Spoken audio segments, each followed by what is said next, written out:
দর্শক টক স্টেশনে আবারও স্বাগত জানাচ্ছি আমি মিরহাজুল শিবলি। আহ, আজকের আলোচনায় টক স্টেশনের আলোচনায় কেমন ছাত্র রাজনীতি চাই সেই আলোচনায় আমাদের সাথে যুক্ত হয়েছেন কমল মেডিয়েটের প্রতিষ্ঠাতা এবং কবি জসিমউদ্দিন হল শাখা ছাত্র দলের আহ্বায়ক জনাব তানভীর বারী হামিম।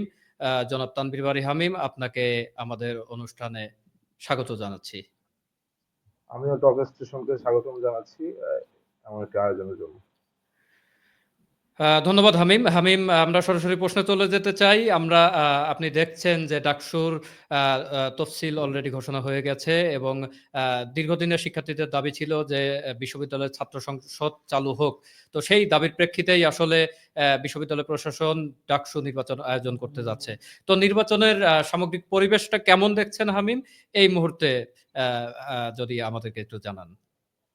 আপনি জানেন যে 5ই আগস্টের পরবর্তী সময়ে কিন্তু ডাকসু নির্বাচনের দাবি দেওয়া উঠেছে এবং ঢাকা বিশ্ববিদ্যালয়ের ছাত্র দলও সেই দাবি দেওয়ার সাথে সর্বপ্রথম থেকে একমত ছিল এবং ঢাকা বিশ্ববিদ্যালয়ের প্রশাসন ডাকসু আয়োজনের জন্য যতবার ঢাকা বিশ্ববিদ্যালয় ছাত্র দলকে অ্যাজ এ স্টেক আহ্বান জানিয়েছে ঠিক ততবারই কিন্তু ঢাকা বিশ্ববিদ্যালয় ছাত্র দল তাদেরকে রেসপন্স করেছে। এবং আপনি যদি দেখেন ডাকসু নির্বাচনকে কেন্দ্র করে যে সংবিধান সংস্কার প্রস্তাবনা ঢাকা বিশ্ববিদ্যালয় প্রশাসন কর্তৃক চাওয়া হয়েছিল, ঢাকা বিশ্ববিদ্যালয় ছাত্র দলই সব থেকে সময়োপযোগী, যুগোপযোগী এবং বিশ্লেষণধর্মী কিন্তু একটি সংস্কার প্রস্তাবনা সেখানে দিয়েছিল। সুতরাং ঢাকা বিশ্ববিদ্যালয় ছাত্রদল কিন্তু বরাবরই ডাকসুর জন্য প্রস্তুত। কিন্তু এই ক্ষেত্রে একটি সমস্যা পরিলক্ষিত হচ্ছে, সেটি হলো আমরা দেখেছি আমাদের জাতীয় নির্বাচনের ক্ষেত্রে একটি ঐক্যমত কমিশন গঠন করা হয়েছে, যেখানে যারা স্টেক আছে সকলের একটি অংশগ্রহণে কিন্তু ওপেন ডিবেট হচ্ছে এবং সেখান থেকেই পরবর্তী করণীয় কি, কিভাবে সংবিধানকে সংস্কার করা যায় সেই বিষয়ে কিন্তু সকলে একমত হচ্ছে।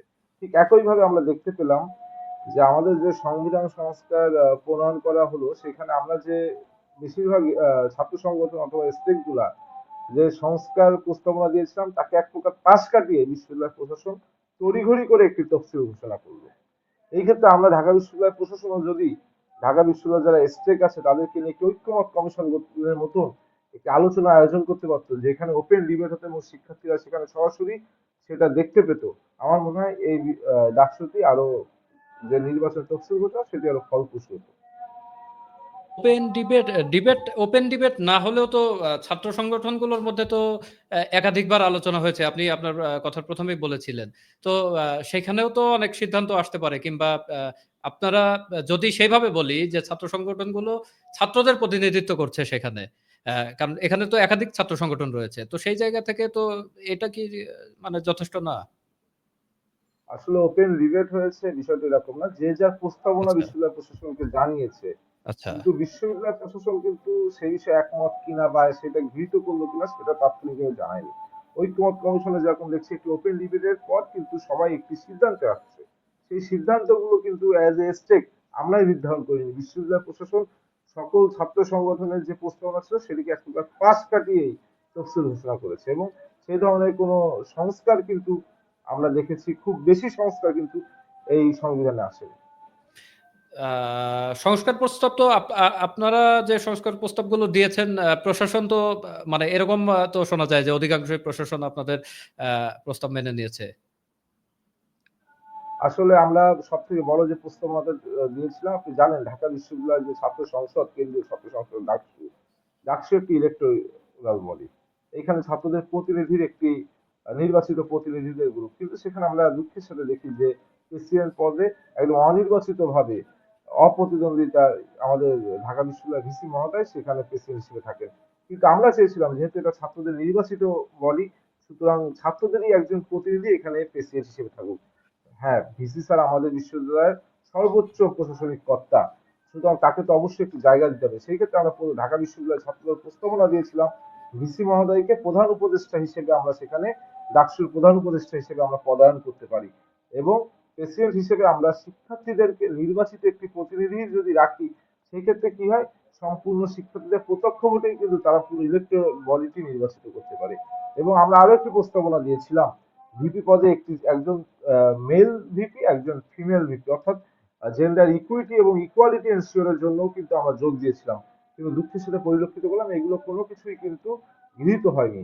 এছাড়া আমরা আরো কিছু দাবি জানিয়েছিলাম যে ডাকসু নির্বাচনের পূর্বেই যেন 5ই আগস্টের পূর্বে নীল দলের যে সকল শিক্ষক রয়েছে, নীল দলের সকল শিক্ষকের কথা আমরা বলিনি, নীল দলে যারা চরমপন্থী শিক্ষক, অর্থাৎ গত 3 আগস্ট 4 আগস্ট পর্যন্ত যারা শেখ হাসিনার পক্ষে বয়ান তৈরি করেছিল, আপনি দেখেছেন গত 1 বছর পেরোলেও কিন্তু তাদেরকে কোনো বিচারের আওতায় আনা হয়নি।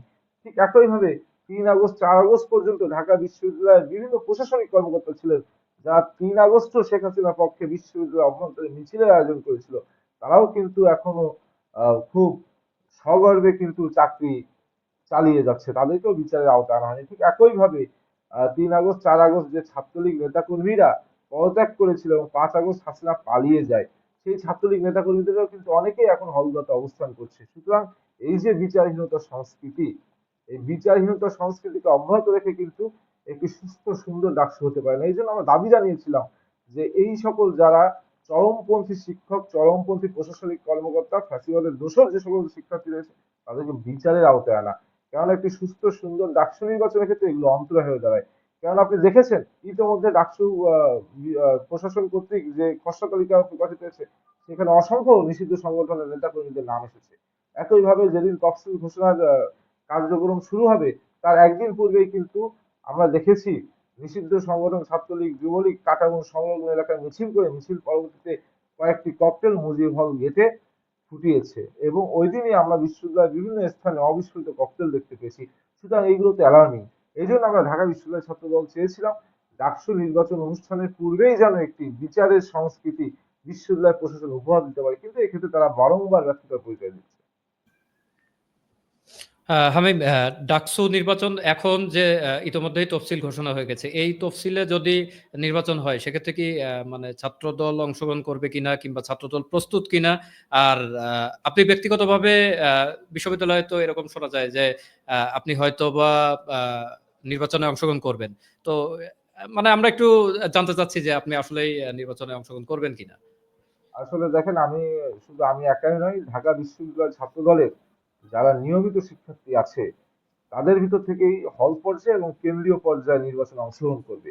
এই ক্ষেত্রে কে কোন পদে নির্বাচনে অংশগ্রহণ করবে সেটা ঢাকা বিশ্ববিদ্যালয় ছাত্র দল যেহেতু একটি আদর্শিক সংগঠন, এই ছাত্র দলের শীর্ষ নেতৃবৃন্দ এবং সাংগঠনিক অভিভাবক জনাব তারেক রহমানই কিন্তু তার আলোচনার মাধ্যমে কোন ক্যান্ডিডেট তার দলের জন্য সুইটেবল সেটি সিলেক্ট করবে।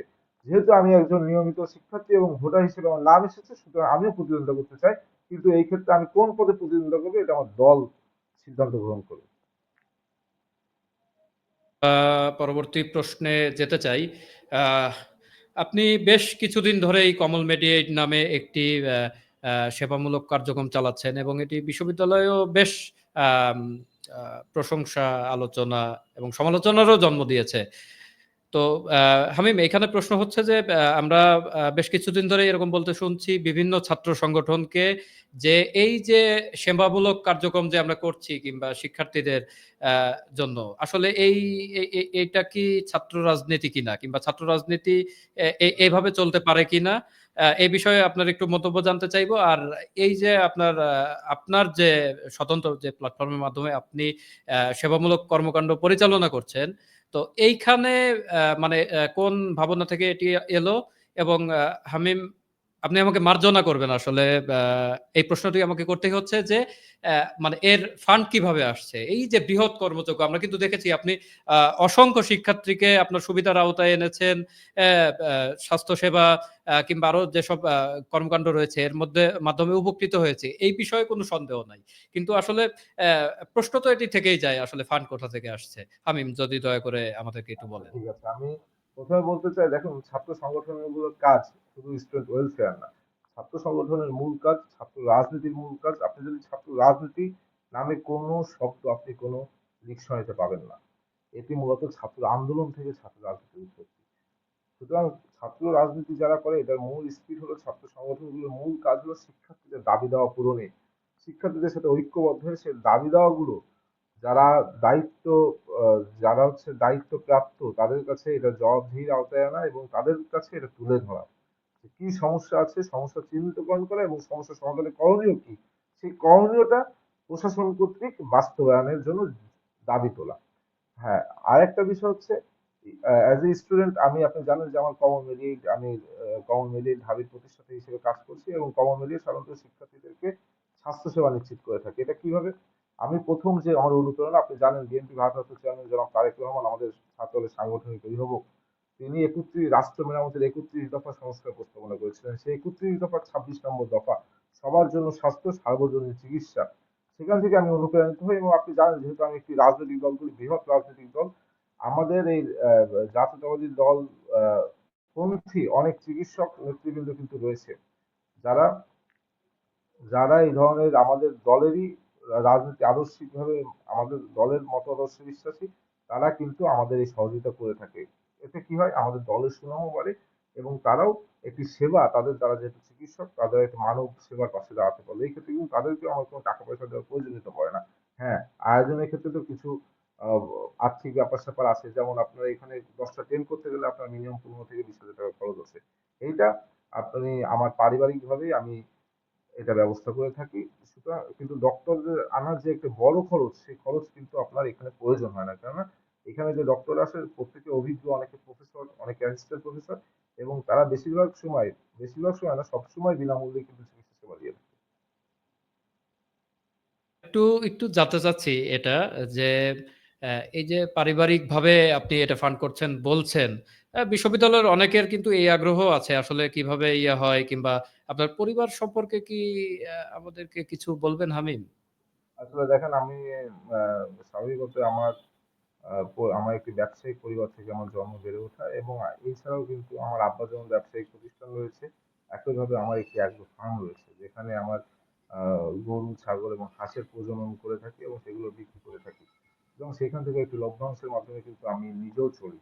এবং আমার পারিবারিক, যেহেতু আমি ছাত্র মানুষ, এখনো বড়ভাবে আমার এই অ্যাগ্রো পার্কের ব্যবসাটি আছে, আর কোনো ব্যবসা নেই, সেই ক্ষেত্রে আমার পিতাই কিন্তু আমাকে রাজনীতির যে খরচ সেটা যোগান দিয়ে থাকে। ও আপনার পারিবারিকভাবে তো এবং মানে রাজনীতির মানে পৃষ্ঠপোষকতা আপনার রয়েছে। জি, অবশ্যই সেটা আমার পারিবারিক ভাবে, এবং যেহেতু আমার পিতা একজন ব্যবসায়ী, কিন্তু আমার পারিবারিকভাবে আমরা রাজনৈতিক পরিবারও। সুতরাং এই ক্ষেত্রে কিন্তু রাজনীতির প্রতি আমাদের পরিবারে একটি পজিটিভ ধারণা সেটি রয়েছে। হ্যাঁ, প্রথম দিকে আমি যখন ঢাকা বিশ্ববিদ্যালয়ে পড়ি, যেহেতু আমার পরিবারও বিএনপি রাজনীতি করে, সুতরাং তারা প্রথমে চায়নি আমি রাজনীতিটা করি। প্রথম দিকে তারা আচ্ছা। আমাকে অনেকভাবে অনুৎসাহিত করতো, কিন্তু তারা যখন দেখেছে থার্ড ইয়ার, ফোর্থ ইয়ারে উঠে যাওয়ার পরেও আমি রাজনীতি অব্যাহত রেখেছি, তখন কিন্তু তারা আস্তে আস্তে এটার ব্যাপারে আর নেগেটিভ ছিল না, পজিটিভ ছিল। এবং পরবর্তীতে তারা যখন দেখেছে যে আমি ছাত্র রাজনীতি দ্বারা শিক্ষার্থীদের উপকারে কাজ করছি, কোনো ধরনের নেতিবাচক কাজের সাথে আমি জড়িত নেই, বরং দেশপ্রেমিকতার পরিচয় দিচ্ছি দিনের পর দিন। কারণ আপনারা দেখেন, ছাত্র দলের উপর দীর্ঘদিন অত্যাচার নিপীড়ন হয়েছে। আমরা কিন্তু চাইলেই তখন রাজনীতি বিমুখ হয়ে যেতে পারতাম, কিন্তু আমরা সেখানে আমাদের সাহসিকতা, দেশপ্রেমিকতার পরিচয় দিয়েছি। সেক্ষেত্রে আমার পরিবারও একটু পজিটিভনেস সেখান থেকে দেখিয়েছে। ধন্যবাদ হামিম। আমরা একটু মানে হল কমিটি প্রসঙ্গে যাই। বেশ কিছুদিন ধরে কিন্তু হামিম আমরা দেখছি যে ছাত্রদল হল কমিটি দিয়েছে এবং বিভিন্ন ছাত্র সংগঠন এ ব্যাপারে বিভিন্ন বিরূপ প্রতিক্রিয়া দেখিয়েছে। অনেকে এভাবে বলছেন যে জুলাই অভ্যুত্থানে অন্যতম একটি দাবি ছিল যে হল পর্যায়ে ছাত্র রাজনীতি থাকবে না। তো কিন্তু সেই জায়গা থেকে ছাত্রদল কমিটি হল পর্যায়ে কমিটি দেওয়ার মাধ্যমে সেই জায়গা থেকে আসলে ছাত্রদল সরে এসেছে। আমি জানি হামিম আপনি বৈষম্য বিরোধী ছাত্র আন্দোলনের একজন সক্রিয় কর্মী ছিলেন, সম্মুখ সারির যোদ্ধা ছিলেন। তো সেই জায়গা থেকে আসলে হামিম আপনি বিষয়টা কিভাবে দেখছেন? আসলে 16 এবং 17 জুলাই আপনার যখন প্রভোস্ট অধিকাংশ নির্দলীয় শিক্ষক ছিল, যারা শেখ হাসিনার পক্ষে ছিল, আমাদের জি। শিক্ষার্থীরা যখন হলগুলোকে দখল করে, তারা একসময় ভীত সন্ত্রস্ত ছিল, এবং তারা পারলে ওইখানে যদি বলা হতো যে ধরেন তার একজনের নাম কামাল, তার নাম যদি বলা হতো তোমার নাম জামাল, তারা তাতেও সাইন করতেন। এবং আমার বিশ্বাস যে আমাদের বিশ্ববিদ্যালয়ের শিক্ষার্থীরা তখন যে দাবি দেওয়া তুলেছিল, তারা ছাত্র রাজনীতি বলতে ছাত্রলীগের রাজনীতিকে বুঝিয়েছিল। কেননা গত 17 বছরে আমরা ছাত্র রাজনীতি বলতে ছাত্রলীগের দমন নিপীড়নমূলক রাজনীতিকেই বুঝেছি। কিন্তু আমার বিশ্বাস যে ছাত্র রাজনীতি দ্বারা তারা ছাত্রলীগকে ইন্ডিকেট করেছিল যে ছাত্রলীগ যে ধরনের দমন নিপীড়ন করে, শিক্ষার্থী নিপীড়নমূলক কর্মকাণ্ড করতো, সেখান থেকে সেটি যেন আর পুনরাবৃত্তি না হয়। ঢাকা বিশ্ববিদ্যালয় হলে ছাত্র রাজনীতি হবে না তো কোথায় হবে? ঢাকা বিশ্ববিদ্যালয় এমন একটি বিশ্ববিদ্যালয়, যে বিশ্ববিদ্যালয়ের জন্ম রাজনীতি হবে, যে বিশ্ববিদ্যালয় প্রতিষ্ঠা হয়েছে রাজনৈতিক হবে, যে বিশ্ববিদ্যালয়, এই বিশ্ববিদ্যালয় এমন একটি বিশ্ববিদ্যালয়, পুরো পৃথিবীতে এরকম বিশ্ববিদ্যালয় নেই যে বিশ্ববিদ্যালয় একটি রাষ্ট্রের জন্ম দিয়েছে। সুতরাং রাইট। এটাই তো রাজনীতির আদুরঘর। এখানে যদি আপনার রাজনৈতিক চর্চা ব্যাহত হয়, আহ, অব্যাহত না থাকে, সেই ক্ষেত্রে তো আপনার আহ, এই দেশও নেতৃত্বের সংকটে পড়বে। আপনি দেখেন আমাদের এই যে নিরাপদ সড়ক আন্দোলন বলেন, অথবা এই কোটা সংস্কার বিরোধী আন্দোলন, ফ্যাসিবাদ বিরোধী যে আন্দোলনে আমরা সফল হলাম, এখানে কিন্তু ঢাকা বিশ্ববিদ্যালয়ের সবথেকে বড় স্টেকটা তৈরি হয়েছিল ঢাকা বিশ্ববিদ্যালয় থেকে। আবার একইভাবে আপনি ৯০ স্বৈরাচার বিরোধী আন্দোলন দেখেন, সেটাও ঢাকা বিশ্ববিদ্যালয়ের মাটি থেকে তৈরি। আপনি ৭১-এর যুদ্ধ, সেটাও ঢাকা বিশ্ববিদ্যালয়। ৬৯, ৬৭ যখনকার কথা বলেন, সেটা ঢাকা বিশ্ববিদ্যালয়ের সম্মুখসারী যোদ্ধা হিসেবে সেই আন্দোলনগুলো সংগঠিত করেছে। সুতরাং ঢাকা বিশ্ববিদ্যালয়ের ছাত্র রাজনীতি না থাকলে কোথায় থাকবে? মানে বিশ্ববিদ্যালয়ে ছাত্র রাজনীতি থাকবে না এরকম কিন্তু কেউ বলে নাই। মানে বলেছে আমি হল বলি আপনি পর্যায়ে ছাত্র বিশ্ববিদ্যালয়ের একজন রাজনীতি ছাত্র, থাকবে না। আমি যেমন আমি উইমেন অ্যান্ড জেন্ডার স্টাডিজ বিভাগের ছাত্র। হ্যাঁ, একটি বিশ্ববিদ্যালয়ের ছাত্রের মূল পরিচয় কিন্তু তার সকল কাগজপত্র ডকুমেন্টস চায় তার আবাসস্থল অর্থাৎ হলে। আমার রাইট, ডিপার্টমেন্টের সকল কাগজ রেজাল্টও কিন্তু আমার হলে যায়, সেখান থেকে কিন্তু আমাদের রাইট। ভর্তি প্রক্রিয়া কিন্তু হলে সম্পন্ন করতে হয়। আমি ছাত্র রাজনীতি করব, দিনব্যাপী আমি রাজনৈতিক চর্চা বিশ্ববিদ্যালয় প্রিমাইসেসে করলাম, রাতে যায় তো আমার এখানে ঘুমাতে হবে, হলে ঘুমাতে হবে। তো আমি একজন রাজনৈতিক ব্যক্তি, আপনি কি, আমি যখন হলে ঘুমাতে যাবো আমি কি একজন অরাজনৈতিক ব্যক্তি হয়ে যাবো? একদমই হব না। সুতরাং আপনি বলছেন যে আমার রাজনীতির স্থান ঘরে যতক্ষণ থাকবো ততক্ষণ আমি রাজনীতি করতে পারবো না, এটা কেমন কথা? এটাই তো আমার মনে হয়, এই চাওয়াটাও একটি রাজনৈতিক চাওয়া। আচ্ছা, আমি আরেকটি বিষয় এই যে আপনারা বললেন যে আমাদের অনুষ্ঠানের শুরুতেই বলেছেন যে নিষিদ্ধ ঘোষিত সংগঠন তারা এখনো আছে ক্যাম্পাসে, তাদের ভোটার তালিকায় নাম আসছে কিংবা নীল দলের শিক্ষকরা রয়েছে। কিন্তু হামিম, আমরা তো এইরকমও বেশ কিছু রিপোর্ট দেখেছি যে ছাত্র দলের হল কমিটিতেও ছাত্রলীগকে পুনর্বাসন করা হয়েছে। হামিম, এই ব্যাপারে আপনি কি বলবেন? মানে দেখুন, আপনারাও তো আমি তাইলে যেহেতু ছাত্র না আমি রাজনীতির বলি, আমি যেহেতু, আপনি ছাত্রলীগের জানেন পুনর্বাসন যে করছেন। আমি বিশ্ববিদ্যালয়ের প্রথম বর্ষ থেকে ছাত্র রাজনীতি করি বিশ্ববিদ্যালয় জি, ক্যাম্পাসে। জি, জি।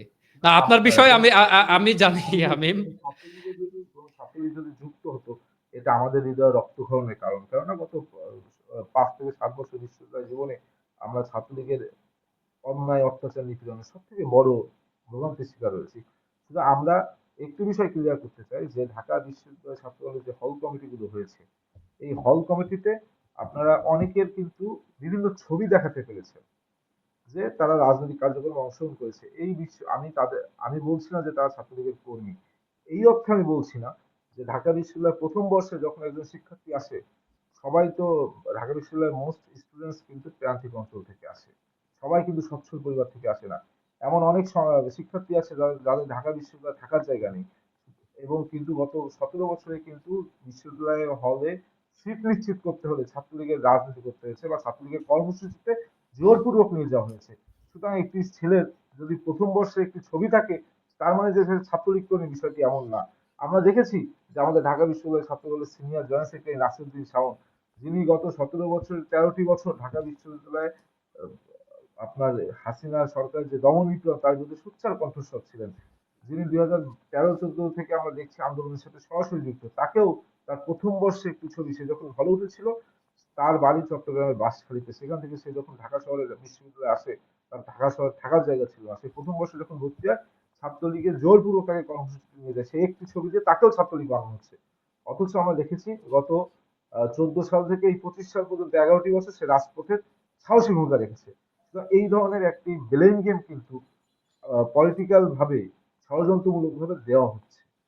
কিন্তু হ্যাঁ, যদি ছাত্রলীগের এক্সট্রিমিস্ট থাকে, সেই ক্ষেত্রে কিন্তু আমরা ব্যবস্থা নিয়েছি। যেমন আমরা দেখেছি একটি কমিটি যখন গঠন হয়, ৩-৪ জন আমাদের কমিটিতে ঢুকে গিয়েছিল, যাদের তাদের একজন যাদের পূর্বে পোস্ট ছিল, যদিও সে ১৭ জুলাই পদত্যাগ করেছিল। কিন্তু আমি বিশ্বাস করি ১৭ জুলাই আপনি পদত্যাগ করেছেন মানে এমন তো না যে আপনি হজ করে এসেছেন, পূর্বের সকল পাপ আপনার পুণ্যে রূপান্তরিত হয়েছে।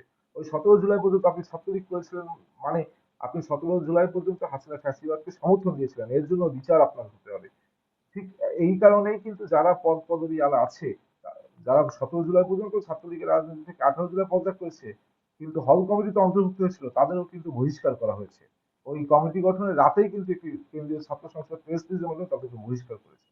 সুতরাং আমরা একটি কথা পরিষ্কার করতে চাই যে আমাদের ছাত্র দলে ছাত্রলীগের কোনো পুনর্বাসন কেন্দ্র নেই, বরং আমরা দেখতে পাচ্ছি ঢাকা বিশ্ববিদ্যালয়ে ৩ আগস্ট, ৪ আগস্ট পদত্যাগ করেছে ছাত্র নিষিদ্ধ সংগঠন থেকে, তারা এখন বিভিন্ন নতুন ছাত্র সংগঠনের ধারক ও বাহক হয়েছে। আমরা এই বিষয়গুলো কেলানি ভেবে দেখি। এটা কি স্পেসিফিক বলবেন হামিম, এরকম কোন সংগঠনে হয়েছে কিনা কিংবা আপনি এরকম আপনি এরকম দেখেছেন? অহরহ রয়েছে, এরকম অহরহ রয়েছে যে আমাদের ঢাকা বিশ্ববিদ্যালয়ের যে নতুন ছাত্র সংগঠনগুলো রয়েছে, এখানে নেতৃত্বস্থানীয় যারা রয়েছে, তারাও বিভিন্ন সময় ছাত্রলীগের রাজনীতিতে এক্সট্রিমিস্ট ভূমিকা পালন করেছে এবং পদ পদবি ছিল। সুতরাং আচ্ছা। এই বিষয়গুলো আমরা বলে এখন আর নোংরামি তৈরি করতে চাই না, কেননা আমরা উদার রাজনীতিতে বিশ্বাস করি, কিন্তু এই যারা পূর্বে ছাত্রলীগ ছিল তারা, আমরা যদি প্রমাণ পাই যে তারা এখনো ছাত্রলীগের পূর্বের যারা ছিল বা ছাত্রলীগের নেতৃবৃন্দের সাথে যোগাযোগের চেষ্টা করছে বিশ্ববিদ্যালয়কে অস্থিতিশীল রাখার জন্য, সেই ক্ষেত্রে আমরা প্রতিবাদ জারি রাখবো। অসংখ্য ধন্যবাদ হামিম। হামিম, আমরা অনুষ্ঠানের প্রায় শেষ পর্যায়ে চলে এসেছি। আমরা একটি ব্যাপার একটু আপনার কাছে জানতে চাই। সেটি হচ্ছে আমরা কিন্তু এইরকম মানে বলতে শুনি যে ছাত্রদলের যে শীর্ষ নেতৃত্ব রয়েছে তাদের বয়স কিংবা বিশ্ববিদ্যালয় পর্যায়ে যারা নেতৃত্বে রয়েছেন তাদের বয়স নিয়ে শিক্ষার্থীদের কিন্তু একটা আপত্তি আমরা বলতে পারি যে তারা চায় যে আরো জুনিয়র পর্যায়ে আসলে নেতৃত্বটা হোক।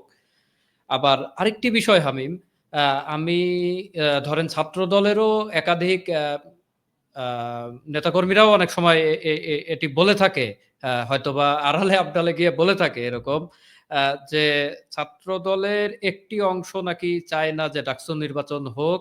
এতে এতে করে তাদের কি বলবো, তাদের আসলে ছাত্রদের কিংবা ছাত্র সংগঠনের উপর থেকে আসলে নিয়ন্ত্রণটা কমে যায়। আপনি কি হামিম এরকম মনে করেন কিনা? আমি আসলে মানছি হয়তোবা প্রশ্নের উত্তরটি দেওয়া আপনার জন্য একটু বিব্রতকর, কিন্তু আমার আসলে আমার জন্য বিব্রতকর না, কারণ ছাত্র দলের রাজনীতি সাংগঠনিকভাবে ছাত্র দলের রাজনীতি এবং ডাকসু একটি নির্বাচন কেন্দ্রিক কার্যক্রম। জি, ডাকসু একটি নির্বাচিত বডি এবং ছাত্রদল একটি সাংগঠনিক কার্যক্রম পরিচালনা করবে। ডাকসু ঢাকা বিশ্ববিদ্যালয়ের সকল শিক্ষার্থীর ম্যান্ডেটকে নিয়ে কাজ করবে। ঠিক একই সময় কিন্তু ঢাকা বিশ্ববিদ্যালয়ের ছাত্রদল ডাকসুতে তারা যারা নেতৃবৃন্দ নির্বাচিত হবে, তারা যদি কোনো ভুল করে থাকে সেটা প্রতিবাদ করবে। এবং ঢাকা বিশ্ববিদ্যালয়ের ছাত্রদল ডাকসু যেহেতু তখন বিশ্ববিদ্যালয়ের একটি প্রশাসনিক জায়গা, বিশ্ববিদ্যালয়ের একটি অথরাইজ স্পেস হবে, সুতরাং সেই ডাকসুকেও কিন্তু ঢাকা বিশ্ববিদ্যালয়ের ছাত্রদল শিক্ষার্থীদের বিভিন্ন দাবি দেওয়া নিয়ে তাদেরকে সেখানে দাবি দেওয়া তোলার ক্ষেত্রে সোচ্চার ভূমিকা পালন করবে। একইভাবে আপনি বললেন যে আমাদের বিশ্ববিদ্যালয় ছাত্রদলের নেতৃবৃন্দের বা কেন্দ্রীয় ছাত্র দলের নেতৃবৃন্দের একটি বয়সের গ্যাপ রয়েছে। আসলে আপনি দেখবেন যে আমাদের যারা ছাত্র সংগঠনের নেতৃত্ব দিয়ে গত 17টি বছর কিন্তু খুব কঠিন সময় আমরা পার করেছি, এবং সে সময় অনেক শিক্ষার্থী আছে যারা ছাত্র জীবন শেষ করতে পারে। যেমন আমাদের ঢাকা বিশ্ববিদ্যালয় ছাত্র দলের যে সভাপতি গণেশ চন্দ্র রায় সাহস, তিনি এখন এমফিল শিক্ষার্থী। অর্থাৎ বিশ্ববিদ্যালয় প্রশাসন যখন নির্ধারণ করে দিচ্ছে আপনি নিয়মিত শিক্ষার্থী, এখানে আমি আপনি তো প্রশ্ন করতে পারি না যে কেন তিনি নিয়মিত শিক্ষার্থী। তিনি নিয়মিত শিক্ষার্থী আছে বলেই তিনি ছাত্র দলের নেতৃত্ব দিচ্ছেন। একইভাবে আমাদের ঢাকা বিশ্ববিদ্যালয় ছাত্র দলের সেক্রেটারি নাহিদুল জামান শিপন, তিনিও কিন্তু নিয়মিত মাস্টার্সের শিক্ষার্থী আইইআর ডিপার্টমেন্টে। সুতরাং এই ক্ষেত্রে বিশ্ববিদ্যালয় প্রশাসনের কর্তৃক যারা নিয়মিত শিক্ষার্থী হিসেবে তাদের কার্যক্রম পাঠদান কার্যক্রম পরিচালনা করছে, তাদের নিয়ে তো কোনো প্রশ্ন থাকতে পারে না। হ্যাঁ, আমরা শিক্ষার্থীদের এই মনোভাবকে স্বাগতম জানাই যে তারা চায় একটি রিলিভেন্স জেনারেশন বা তাদের একটি সমসাময়িক জেনারেশন তাদের নেতৃত্বে আসুক। এটি তাদের চাওয়াটাই স্বাভাবিক। এবং আমাদের বিশ্ববিদ্যালয়, আমাদের ঢাকা বিশ্ববিদ্যালয়ের ছাত্রদল অথবা বাংলাদেশ জাতীয়তাবাদী ছাত্রদল কেন্দ্রীয় সংসদের যিনি সাংগঠনিক অধিনায়ক দেশ নায়ক জনাব তারেক রহমান, তিনি কিন্তু বাংলাদেশের সকল ক্যাম্পাসে নিয়মিত শিক্ষার্থীদেরকে কমিটি গঠন করছে, এবং একই ধারাবাহিকতায় ঢাকা বিশ্ববিদ্যালয় হল কমিটিগুলোতে আপনি দেখবেন সকল নিয়মিত শিক্ষার্থী। হলে থাকে না, হলে অনিয়মিত শিক্ষার্থী এমন কোন শিক্ষার্থীর জায়গা কিন্তু এই হল কমিটিতে হয়নি। সুতরাং ছাত্রদলও কিন্তু এখানে পরিবর্তনের ধারা শিক্ষার্থীদের মনোভাবকে সম্মান দেখিয়ে, মতামতকে সম্মান দেখিয়ে জারি রেখেছে। আমি আপনার ওই যে প্রথম দিককার আলোচনায় আমি একটু যুক্ত করতে চাই যে আপনি আহ, বলেছেন যে এই যে ছাত্র রাজনীতি বলতে ছাত্ররা কিংবা হলের ছাত্র রাজনীতি বলতে ছাত্ররা বোঝে ছাত্রলীগের যে স্টাইল, ওই স্টাইলের রাজনীতি। তো আপনারাও যে এই প্যাটার্নে যাবেন না কিংবা আহ, এরকমও তো মানে শোনা যায় যে হয়তো বা বিএনপি কিংবা আপনাদের যে সংগঠন, সেই জাতীয়তাবাদী দল, সেই সংগঠনটি হয়তোবা নির্বাচন হলে কিংবা তাদের সংখ্যাগরিষ্ঠতা লাভের একটি বড় ধরনের সুযোগ রয়েছে। সেক্ষেত্রে বিএনপি যদি ক্ষমতায় আসে রাষ্ট্র পরিচালনার জন্য, সেই ক্ষেত্রে সেই সময় যে আবার ছাত্র রাজনীতি ওই আগের প্যাটার্নে আসবে না কিংবা ওই আগের মতো গেস্টুম হবে না, কিংবা আপনার হচ্ছে আগে যেভাবে ক্ষমতাসীনরা ছাত্রদেরকে তাদের এজেন্ডা বাস্তবায়নের চেষ্টা করত, সেইভাবে যে আপনারাও যে এটা করবেন না, আসলে এইটার কি আহ, যৌক্তিকতা দেখুন, রয়েছে কিংবা কি গ্যারান্টি রয়েছে আমি? স্টুডেন্ট পলিটিক্স সবসময় এনটি এস্টাবলিশমেন্টের উপর চলে। জি, আমরা ঢাকা বিশ্ববিদ্যালয়ের ছাত্ররা 5 আগস্টের পরবর্তী থেকে আজ পর্যন্ত কোনো ছাত্রদলের নেতাকর্মীদের একটি অনাকাঙ্ক্ষিত ঘটনা কিন্তু বিশ্ববিদ্যালয় প্রিমিসেসে ঘটেনি। এখানে আমরা একটি পজিটিভ রাজনীতি, আমরা যে কাঙ্ক্ষিত রাজনীতি, ছাত্র রাজনীতি চাইতাম, সেই রাজনীতির সূচনা কিন্তু আমরা শুরু করেছি। কেননা গত 17টি বছর সকল দমন নীতি আমাদের উপর চালানো হয়েছে। একজন মজলুম একজন নির্যাতিত ব্যক্তি কখনো কিন্তু নির্যাতকের ভূমিকা আসে না। আপনি দেখবেন পৃথিবীর ইতিহাস যদি আপনি বিশ্লেষণ করেন যে আসবে না। সুতরাং একইভাবে আমাদের দলীয় যে প্রধান, আমাদের সাংগঠনিক বাবু তারেক রহমান সাহেব, যাকে বাংলাদেশের অনিবার্য নেতৃত্ব বা আগামী প্রধানমন্ত্রী বলা হচ্ছে, তার ভিতর যে পজিটিভনেস, যে তিনি কিন্তু 5ই আগস্টের পর বিএনপির উপর যে রকম অত্যাচার নিপীড়ন 5ই আগস্টে হয়েছে, তার কিন্তু 6 আগস্ট বক্তব্য দেওয়া উচিত ছিল যে সকল আওয়ামী লীগের ঘরবাড়ি মানে একদম বিক্ষুব্ধ করে ভেঙে চুরে ফেলা উচিত। কিন্তু তিনি কিন্তু সেখানেও শান্তির বার্তা দিয়েছেন। তিনি বাংলাদেশের মানুষের উদ্দেশ্যে একটি ভিডিও বার্তা দিয়েছিলেন যে আপনারা সকলে শান্তিপূর্ণ অবস্থা বজায় রাখুন। বাংলাদেশের আদালতে, আন্তর্জাতিক আদালতে এই পরাজিত শক্তির বিচার হবে। আপনাকেও আইন নিজ হাতে তুলে নেবেন। এই বার্তা স্পষ্ট বার্তা কিন্তু উনি দিয়েছেন। সুতরাং আমরা কিন্তু একটি পজিটিভ রাজনীতির যে প্রচলন সেটি শুরু করেছি এবং আমার মনে হয় যে বাংলাদেশের আগামী যে রাজনীতি, সেই রাজনীতি হবে জনমানুষের রাজনীতি, সেই রাজনীতি হবে শান্তির রাজনীতি, সেই রাজনীতি হবে ঐক্যের রাজনীতি। এমনকি আমরা যে ছাত্র রাজনীতি করছি, আমরাও চাই একটি পজিটিভ অ্যাপ্রোচের মাধ্যমে একটি আমরা কেমন ভাবে রাজনীতি করতে পারি এই ব্যাপারেও কিন্তু আমরা ঐক্যমত একটি রাজনৈতিক রূপরেখা তৈরি করতে পারি ছাত্র রাজনীতি। কেননা এখানে শিক্ষার্থী এবং আমরা যারা ছাত্র সংগঠন রয়েছি সকলে একটি ঐক্যবদ্ধ মিছিল ঘটলেই কিন্তু আগামী রাজনীতির পরিক্রমা সুন্দর হবে। এই জন্য আমাদের ভিতর দেখেন, আমরা চাই আমাদের যুক্তির সমালোচনা হোক। সমালোচনা সহ্য করাই তো আমাদের কাজ। সেই সমালোচনা থেকে আমাদের যদি যৌক্তিক সমালোচনা, আমাদের যে ল্যাকিংস আছে সেটা আমাদের ওভারকাম করা আমাদের দায়িত্ব। কিন্তু একইভাবে যদি অযৌক্তিক সমালোচনা অনেক সময় হয়ে থাকে, সেগুলো আমাদেরকে ব্যথিত করে। কেননা আমরা তো গত 17 বছর নির্যাতিত ছিলাম। তো আমাদেরকে কেন্দ্র করে এত ধরনের ষড়যন্ত্র কেন হবে? বরং আমরা চাই সকলকে সাথে নিয়ে একটি পজিটিভ রাজনীতি করতে এবং আমরা বিশ্বাস করি যে আমাদের সাংগঠনিক অভিভাবক তারেক রহমান সাহেব অথবা ছাত্রদল কর্তৃক বাংলাদেশের মানুষের মাঝে আজ যে রাজনীতি সম্পর্কে যে একটি নেগেটিভ ধারণা, এই ধারণা আর থাকবে না। বরং এই ধারণা থেকে কিভাবে বাংলাদেশের মানুষকে রাজনীতি মুখী করা যায়, রাজনীতি প্রিয় করা যায়, সংগঠক হিসেবে আমাদেরও দায় দায়িত্ব অনেক। সেই দায়িত্ব পালনের মাধ্যমে আমরা সাধারণ মানুষকে, বাংলাদেশের জনগণকে রাজনীতি মুখী আরো করতে পারবো বলে আমাদের বিশ্বাস। ধন্যবাদ হামিম। আমরাও আসলে এটি বিশ্বাস করতে চাই এবং আমরাও চাই যে ছাত্র রাজনীতি মানে যে ফরম্যাটেই থাকুক না কেন, রাজনীতি যেভাবেই থাকুক না কেন, সেটি অবশ্যই ইতিবাচক রাজনীতিতে রূপান্তর হোক। অন্তত জুলাই গণঅভ্যুত্থানের পরবর্তী সময়ে মানুষের আকাঙ্ক্ষা কিংবা ছাত্রদের মধ্যেও এই ধরনের আকাঙ্ক্ষার তৈরি হয়েছে। কিন্তু হামিম, আসলে একটু বলতেই হয় যে এই যে সাম্প্রতিক সময়ে আমরা কিন্তু একটি অডিও ক্লিপ ভাইরাল হতে দেখেছি, যেখানে হল দখলের পরিকল্পনা এরকম শোনা যাচ্ছে। এটি নিয়েও কি হামিম আসলে কোনো মন্তব্য করবেন আপনি? আসলে ওইখানে দেখেন বর্তমান এআই এর যুগে আহ, এই যে যারা এআই দিয়ে এই ধরনের বিভিন্ন সংকট তৈরি কাজ করে, ষড়যন্ত্র করে, তারা এতটা পেছানো। এমন একজন লোকের নাম বলেছে, তিনি নিজেই ঢাকা বিশ্ববিদ্যালয়ের শিক্ষার্থী না। এমন একজনের ভিডিও ভাইরাল করেছে, তিনি নিজেও কখনো ঢাকা বিশ্ববিদ্যালয় করেন, তিনি রাজশাহী বিশ্ববিদ্যালয়ের শিক্ষার্থী এবং তিনি কেন্দ্রীয় বিএনপি সহ দপ্তর সম্পাদক। তার দ্বারা কি কেন্দ্রীয় বিএনপি পার্টি অফিসে এই ধরনের কথা কখনো বলা মানে এতই সোজা? কারণ কেন্দ্রীয় বিএনপি অফিসে হাজার রকমের হাজার মতো লোক থাকে, অর্থাৎ একজন দায়িত্ববান লোক কিন্তু কখনোই কথা বলবে না। এবং আপনি একটি হলের আহ্বায়ক, যে হলে কথা বলছে সেই হলের আহ্বায়ক, আমরা কেউই তো এই ধরনের কোনো কিছু জানি না। আমাদের মনে হয় এই যে রাজনীতির বিপক্ষে এক এক ধরনের ষড়যন্ত্র গোষ্ঠী যারা চাচ্ছে না যে রাজনীতি থাকুক, এটা সেই রাজনীতির বিমুখ অংশেরই একটি ষড়যন্ত্রের অংশ বলে আমরা মনে করি। কেননা আপনি দেখেন বাংলাদেশের বিভিন্ন গোয়েন্দা সংস্থা এখনো আওয়ামী লীগের লোকবল ভরা। আমার মনে হয় বিশ্ববিদ্যালয়কে অস্থিতিশীল করতে তাদের অর্থায়নে, তাদের মাধ্যমে এই ধরনের কাজগুলো সংঘটিত হচ্ছে। আচ্ছা হামিম, আমরা প্রায় শেষ পর্যায়ে চলে এসেছি। একটা প্রশ্ন এরকম যে এই যে আন্দোলন হলো, বৈষম্য বিরোধী ছাত্র আন্দোলন, জুলাই গণ অভ্যুত্থান, এই সব সময় কিন্তু আমরা দেখেছি, ইভেন বিগত দিনেও দেখেছি, বিএনপি এবং জামাত কিংবা ছাত্র শিবির, ছাত্রদল, তারা কিন্তু প্যারালালি প্যারালালি কিন্তু তারা বিভিন্ন আন্দোলন সংগ্রামে তারা অংশগ্রহণ কিন্তু করেছে।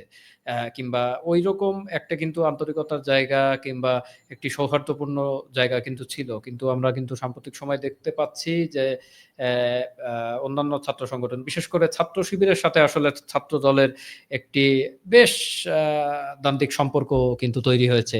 হামিম, এর পেছনে আসলে কি কারণ? নাকি রাজনীতিটাই আসলে আপনি এমন? বললেন যে আমরা প্যারালাল ভাবে রাজনীতি করেছি। আপনি যদি গত ৪-৫ বছরের ইতিহাস দেখেন, জামাত বিএনপির সাথে আছে কি নিয়ে এই ধরনের প্রশ্ন কিন্তু মানুষের মধ্যে দেখা দিয়েছিল।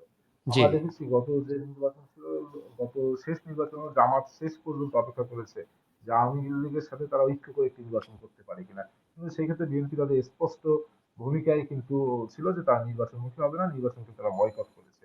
আপনি বলছেন যে আমাদের সাথে তাদের কেন দ্বন্দ্ব? আসলে দ্বন্দ্বটি এই বিষয়ে যে আমরা বাংলাদেশপন্থী অর্থাৎ বাংলাদেশের স্বাধীনতা সার্বভৌমত্বে বিশ্বাস করছি। আমরা বিশ্বাস করি ১৯৭১ সাল আমাদের বেজমেন্ট। ১৯৭১ সালের মাধ্যমে আমরা স্বাধীনতা সার্বভৌমত্বের একটি পতাকা পেয়েছি। একটি মানচিত্রে আমাদের অংশ হয়েছে এবং রাইট। ৯০ মাধ্যমে আমরা একটি স্বৈরাচারকে বিতাড়িত করেছি এবং এই ২৪শে আন্দোলনে আমরা একটি ফ্যাসিবাদকে বিতাড়িত করেছি। ৭১-এর পরবর্তী সংস্করণ হিসেবে আমরা ৯০ এবং ২৪-কে দেখি। কিন্তু তার মানে যে আমি ৭১-কে মুছে ২৪-কে ধারণ করার বিষয়টি এমন না। কিন্তু আমরা বিভিন্ন সময় দেখছি, আপনি জানেন যে আপনি জামাত ইসলামীর কথা বললেন। জামাত ইসলামী কিন্তু তৎকালীন সময়ে মুক্তিযুদ্ধে বিপক্ষের শক্তি হিসেবে কিন্তু কাজ করেছিল। বাংলাদেশের মানুষের বিপক্ষে কাজ করেছিল, স্বাধীনতা বিরোধী হিসেবে কাজ করেছিল। সুতরাং তাদের সাথে কিন্তু ঐক্য হতে পারে না। সুতরাং এখানে তো কিন্তু একটি এই ঐক্য তো অস্তিত্বের আপনার অতীতে দ্বন্দ্ব। তো হইছে হামিম। এখানে এই ঐক্য তো অতীতে হইছে। হইছে না এই অতীতে? ঐক্য আপনি এই ঐক্য আপনি যখন বলছেন তখন তো আমরা সকলে ফ্যাসিবাদ বিরোধী অবস্থায় রাজপথে ছিলাম। আপনি মনে আচ্ছা। রাখবেন যে আপনার বন্ধুর শত্রুও কিন্তু আপনার বন্ধু। সুতরাং এই হিসেবে আমরা একসাথে ছিলাম। কিন্তু আমরা যখন স্বাধীনতা সার্বভৌমত্বের প্রশ্নে তখন কিন্তু আমরা জামাতকে মিনিমাম ছাড় দিইনি বা আপোস করিনি। এবং এই জন্যই আমাদের আজকে দ্বন্দ্ব যে তারা ৭১-কে বলছে ভুল বোঝাবুঝি আর আমরা ৭১-কে বলছি এটা আমাদের মুক্তির বার্তা বয়ে এনেছে, এটা আমাদের মানচিত্র উপহার দিয়েছে। এই জন্যই আজকে আমাদের এই তফাৎ দেখতে পাচ্ছি। আচ্ছা, মানে মূল দ্বন্দ্বটা হচ্ছে আসলে আদর্শিক দ্বন্দ্ব। এটাই আপনি বলতে চাচ্ছেন, হামিম? অবশ্যই আমি মনে করি মূল দ্বন্দ্বটা শুধু বিএনপির আদর্শিক না। এটা বাংলাদেশীদের আদর্শের সাথে জামাতের যে আচ্ছা, আচ্ছা। আদর্শের যে বিরোধিতা সেটা সমস্যা। আচ্ছা হামিদ, আরেকটা ব্যাপার মানে জুলাই অভ্যুত্থান কেন্দ্রিক কিংবা অভ্যুত্থানের পরবর্তীতে কি কোনো ঘটনা কিংবা কোনো আচরণ এই সকল কারণে দূরত্ব তৈরি হয়েছে? মানে দূরত্ব এটাও তো কি কোন আসলে কারণ? একদিকে যেমন অবশ্যই আমরা দেখছি বিভিন্ন সময় আমাদের যারা জামাত ইসলামী অথবা ছাত্র শিবির আমরা দেখছি তাদের একটি ব্যাড কালচার তারা রাজনীতিতে তৈরি করেছে। সেটা বিভিন্ন সময় ফেক আইডি দিয়ে বট আইডি দিয়ে তারা বিভিন্ন ধরনের মিশ্র প্রতিক্রিয়া দেয়। তারা বিভিন্ন ধরনের ব্যাড ইমপ্রেশন তৈরি করে যেগুলো রাজনীতির জন্য অশনি যেগুলো রাজনীতির জন্য নেগেটিভ ইম্প্যাক্ট। সুতরাং এইগুলোকে আমরা পজিটিভ ভাবে নিই না। এই ধরনের একটি রয়েছে এবং বিভিন্ন সময় আমরা দেখেছি জুলাই আগস্ট গণ অভ্যুত্থানকে এই ইসলামী ছাত্র শিবির বলেন অথবা বৈষম্য বিরোধী ছাত্র আন্দোলনের নেতৃবৃন্দ বলেন, তারা প্রত্যেকে নিজেদের কুক্ষিগত করতে চেয়েছে। সুতরাং আমরা সবসময় বলে আসি যে এই আন্দোলনে আমাদের অবদান রয়েছে, কিন্তু এই জয় বাংলাদেশের আপামর জনসাধারণের জয়। কিন্তু তারা বলছে এই জয় তাদের ব্যক্তিগত জয়। অনেক সময় তারা নিজেদেরকে আন্দোলনকে কুক্ষিগত করার বিভিন্ন ধরনের অপচেষ্টা করছে। এই জন্য আমাদের তাদের সাথে একটি মানুষ মনস্তাত্ত্বিক দ্বন্দ্বের তৈরি হয়েছে। অসংখ্য ধন্যবাদ তানভীর বারী হামিম আপনাকে। আমরা একদম অনুষ্ঠানের শেষ প্রশ্নে যাচ্ছি। শেষ প্রশ্নটি হচ্ছে, যেহেতু আপনি ইচ্ছা পোষণ করলেন যে যদি সামনে ডাকসু নির্বাচন যথাসময়ে অনুষ্ঠিত হয় শেষ পর্যন্ত, সেক্ষেত্রে দলীয় সিদ্ধান্ত অনুযায়ী আপনি প্রতিদ্বন্দ্বিতা করতে ইচ্ছুক। আপনার জন্য অনেক অনেক শুভকামনা তানভীর বারী হামিম। আমরা একটু একদম শেষ পর্যায়ে জানতে চাই যে আসলে যদি আপনি নির্বাচনে অংশগ্রহণ করেন কিংবা নির্বাচিত হন, সেই ক্ষেত্রে আসলে শিক্ষার্থীদের জন্য আপনার কি আ মানে আপনি কি করবেন? কিংবা আপনার কি বিষয়ে আগ্রহ রয়েছে কিংবা কি করার ইচ্ছা আপনি রাখছেন আমি শিক্ষার্থীদের জন্য? চাইবো যে এমন একটি সিস্টেমিক ওয়ে তৈরি করতে যে ওয়ের মাধ্যমে ঢাকা বিশ্ববিদ্যালয়ের শিক্ষার্থীরা তাদের ৫টি মৌলিক অধিকার স্বাচ্ছন্দ্যে বিশ্ববিদ্যালয়ে উপভোগ করতে পারবে।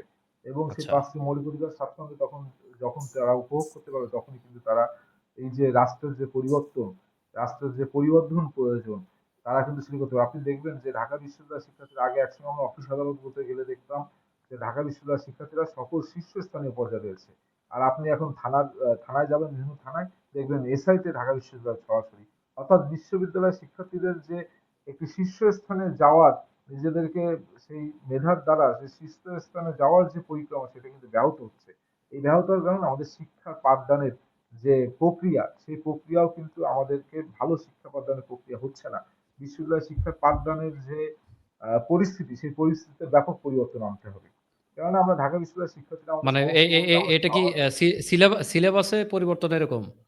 সিলেবাস এবং শিক্ষা পাঠদানের পদ্ধতি। অর্থাৎ আপনি আচ্ছা। একটি ক্লাসে গেলেন, আপনি একটি স্লাইড দেখায় শুধু দেখাই দিলেন এটাই কিন্তু আপনার শিক্ষা পাঠদান। ঢাকা বিশ্ববিদ্যালয়ে আমরা দেখেছি একসময় যারা অনার্সে 3rd ক্লাস পেয়েছে এমন শিক্ষকও ঢাকা বিশ্ববিদ্যালয়ে শিক্ষক হিসেবে রয়েছে।